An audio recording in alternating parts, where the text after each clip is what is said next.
मित्रों नमस्कार। मैं धनंजय शुक्ल हेलो धनंजय यूट्यूब चैनल के प्लेटफॉर्म पर मैं आपका स्वागत करता हूं। मित्रों, धर्म जुनून बन जाए और वह इतना बढ़ जाए कि फिर किसी को कुछ समझे ही नहीं, सारे नियम सारे कानून ताक पर रख दिए जाएं। ऐसे में धर्म कहाँ बचता है?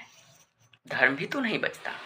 जी हाँ, मैं बात कर रहा हूँ जो अनुशासनहीनता की पराकाष्ठा पार करते आवारागर्द युवा कांवड़ियों की, जो कांवड़ लिए नशे में धुत सड़कों पर इधर उधर भटकते हैं और मारपीट करने पर उतारू रहते हैं। ये समझते हैं हमारे पास तो जन समूह है, हम किसी को कुछ भी कर देंगे और मुख्यमंत्री तो हमारे अपने हैं। इस अंदाज में वो इतना बुरा कर जाते हैं कि पूछिए मत। माननीय मुख्यमंत्री जी, आपको भी इस बात पर संज्ञान लेना चाहिए कि अगर भक्तों के बीच में आवारागर्द युवा घुसे हुए हैं, जो जैसा कि होता है कि ऐसे जगहों पर सारे चांडाल चौकड़ी जितने भी खुराफात सोचने वाले लोग होते हैं, वो ज़रूर घुसे रहते हैं। किसी को नशे का मज़ा है तो किसी को कुछ शौक है, अपना घुसे रहते हैं। कुछ लोग अक्सर चौराहों पर मारपीट करके अपनी दक्षता साबित करते हैं। बड़े बड़े फोटो छप जाएं, हमारे लिए यही गौरव की बात है, ऐसा करते हैं। मित्रों, वो कांवड़िए तो भक्त नहीं हो सकते ना, जो नशे में धुत होकर गाली गलौज करते हुए और डीजे पर कूद कूद कर डांस करते हुए पूरे रास्ते को जाम करके चल रहे हैं और जरा सा कहीं ठोकर लगी तो मारपीट पर उतारू हो गए। आपको बता दूं, यही गोरखपुर सीएम सिटी के पड़ोस का ज़िला है बस्ती, और बस्ती ज़िले पर पिछले साल के पहले उधर से एक गोरखपुर के ही जज साहब अपनी गाड़ी से आ रहे थे और कांवड़ियों ने पूरा हंगामा किया हुआ था, सड़क पे मारपीट कर रहे थे। जज साहब ने उतर कर परिचय दिया कि मैं गोरखपुर में जज हूँ, फिर भी कांवड़िए उनसे बदतमीजी किए और वो सारे के सारे नशेड़ी और युवा थे। एक भला हो वहाँ के पत्रकार बंधुओं का, जिन्होंने जज साहब को बाइज्जत बचा करके उनकी गाड़ी को निकलवाया, वहाँ से पास कराया। तो ऐसे जो भी अराजक तत्व धर्म के जत्थों में घुस जाते हैं, उनका चिन्हांकन हो करके, उनको चिन्हित कर करके उनको सजा जरूर होनी चाहिए। अन्यथा धर्म की आड़ में जो ये उपद्रव करते हैं, उससे धर्म की हानि होती है। शिव का मस्त रहने का महीना है सावन, मस्ती में कांवड़ चलती है, जलाभिषेक होता है शिव का।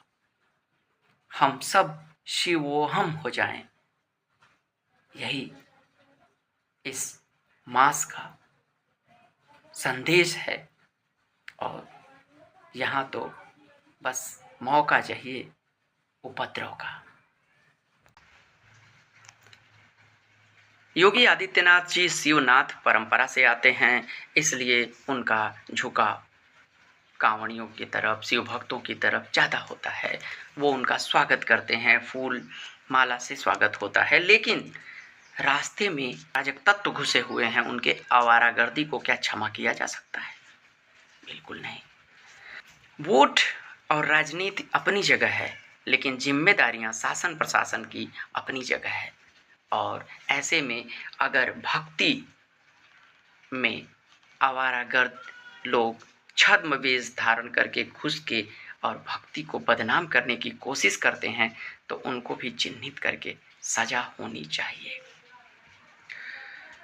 मित्रों, बड़े अफसोस के साथ कहना पड़ रहा है कि पिछले साल इसी सावन मास में बांदा जिले और हरदोई में एक ऐसी घटना घटी जिसका मैं जिक्र करना चाहूँगा। एक किशोर और एक वयस्क युवा दोनों ही जगहों पर अलग अलग तरीके से पिता के इकलौते पुत्र थे, माता पिता के, बांदा जिले के। और उनके पिता प्राइवेट फर्म में नौकरी करते थे। बेटा चाहता था कि वो कांवड़ में शामिल हो। पिता ने मना कर दिया। चलो भाई ठीक है। फिर माँ ने मोबाइल देखने से मना कर दिया। अब बेटे को रहा नहीं गया और उसके सम्मान को ऐसी ठेस लगी कि वो फांसी लगाकर मर गया। हरदोई जिले में भी ऐसा ही हुआ। क्योंकि बाइक से कांवड़ ले जाने के लिए जिद कर रहा था, यानी रुंग रुंग रुंग इधर उधर बाइक घुमाता, रोड पर दौड़ता, मस्ती करता और नशे की बूटी लेता और फिर कांवड़ यात्रा करता। ऐसी अराजकता युवाओं में घर कर रही है। भक्ति और आवारागर्दी में फिर कहता हूँ बहुत बड़ा फर्क है। जो लोग कांवड़ का विरोध कर रहे हैं वो भी गलत कर रहे हैं, और जो लोग कांवड़ में जबरदस्ती शामिल होकर के उपद्रव कर रहे हैं वह भी गलत कर रहे हैं। दोनों का सही इलाज होना चाहिए। बहुत अच्छे तरीके से समझना होगा कि लोकतंत्र में अपनी बात कैसी कही जानी है और कैसे सुनी जानी है, साथ ही साथ धर्म की रक्षा कैसे की जानी है और शिक्षा और ज्ञान का प्रसार कैसे होना है। इन सब के बीच का अंतर हर बुद्धिजीवी को समझना होगा। आप इस बारे में क्या सोचते हैं कमेंट करके ज़रूर बताइए। और मित्रों, लाइक करिए, शेयर करिए, कमेंट करिए, चैनल को सब्सक्राइब करिए ताकि हम अपना मनोबल बढ़ा सकें। जय हिंद।